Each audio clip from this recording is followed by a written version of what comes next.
to have an interview following each movie, you know, in post-production, would be beneficial until I make some good money and buy some good equipment. But I've been part of all of them as far as watching them or picking up knives afterwards or a lot of fun things. It's a lot of fun.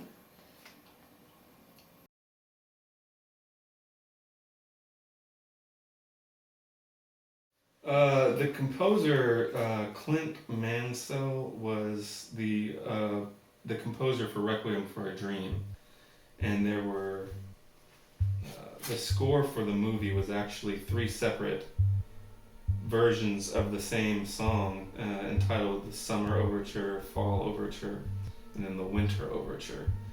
I actually found two of the versions from the movie and then a third version that he had done with the Kronos Quartet, which was an orchestral version that you hear once the dramatic, intensity starts to heighten, and you're starting to get into this idea that the character's fleeing and running for her life, and this guy's going crazy in kind of a cabin fever kind of way. You get that orchestral version coming in to top the intensity of the first version of the song, and then when it ends, I use the mellow ending of the third version right at the end. So it's actually three different versions of the same composer's scores, two for the movie, and the third, the orchestral version, was actually, if I'm correct, it was a version that they did for a Lord of the Rings trailer. I don't know if that's correct or not, but it was one source identified it as such.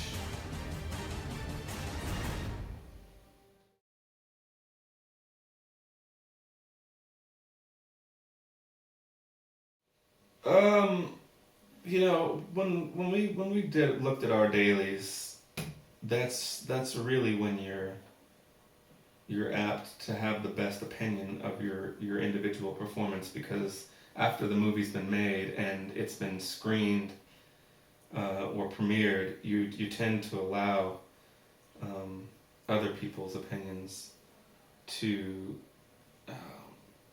kind of influence your thoughts on yourself. It's easy to be hard on yourself, and I think that the performance was overall pretty good. It kept with the mood. It was what I wanted. I would have reshot if I thought that it wasn't good. And keeping in mind that this movie was a comedy that because of an inside joke, because we watched the original, I was making kind of a satire or a parody of the original version.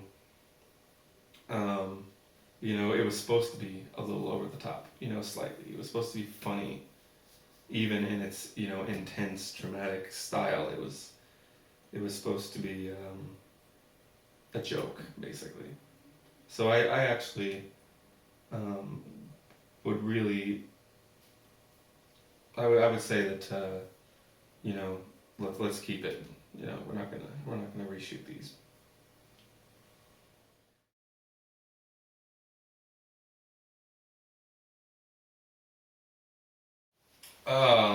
The shaky cam was made from the same material as the dolly track. Just one of the wood planks that I took was about yay long, and I made a camera harness out of wire for it as kind of a frame to hold it onto the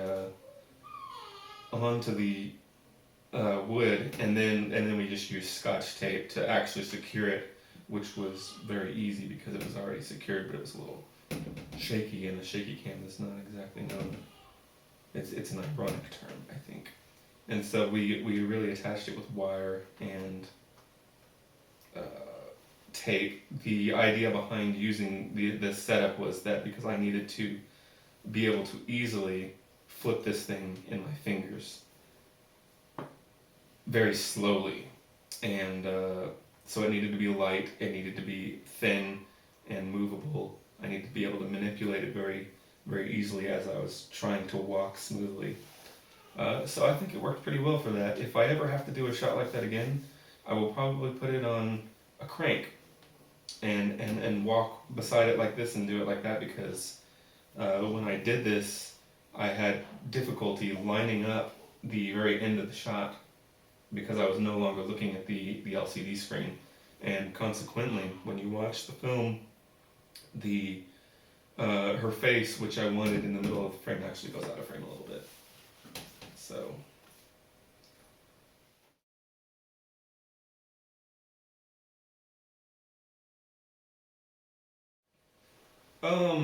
It looked nice to me from the inside. I mean, I was, we were all excited about how the chaos was going to ensue.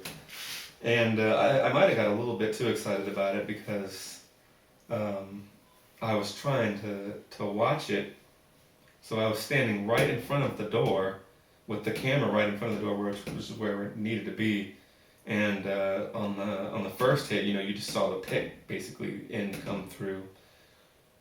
Then the second hit, stuff started to explode, and I got hit right here in the throat with a renegade piece of shrapnel. It just came in, and after that I had to move away. But when I moved away, I, in all of my genius, moved right in front of the light and started creating these shadows and this darkening, which would have sabotaged the entire scene had I not come up with the idea of actually going into a cropped version,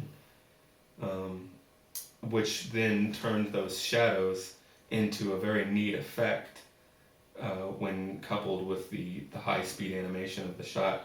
You get this pit that comes through, and then as he's tearing it down, it just kind of darkens, and then you see pieces flying, but it's a very tight shot, and I just couldn't help but look, and then move away, and then look, and then move away while he was doing it, and consequently you have this.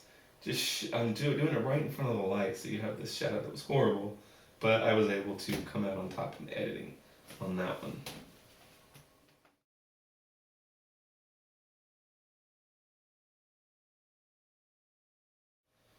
The next movie I'm going to shoot, let's see. I have plans for a documentary on a very amazing individual. I won't give away too much, but it should be interesting, to say the least. A little funny. I do have some jokes planned for it. As far as final thoughts go, if you're watching this and you haven't seen Mother and Son, or you haven't seen A Mother and Her Son, I strongly suggest you watch both. And I hope you enjoy the movie as much as I enjoyed making it.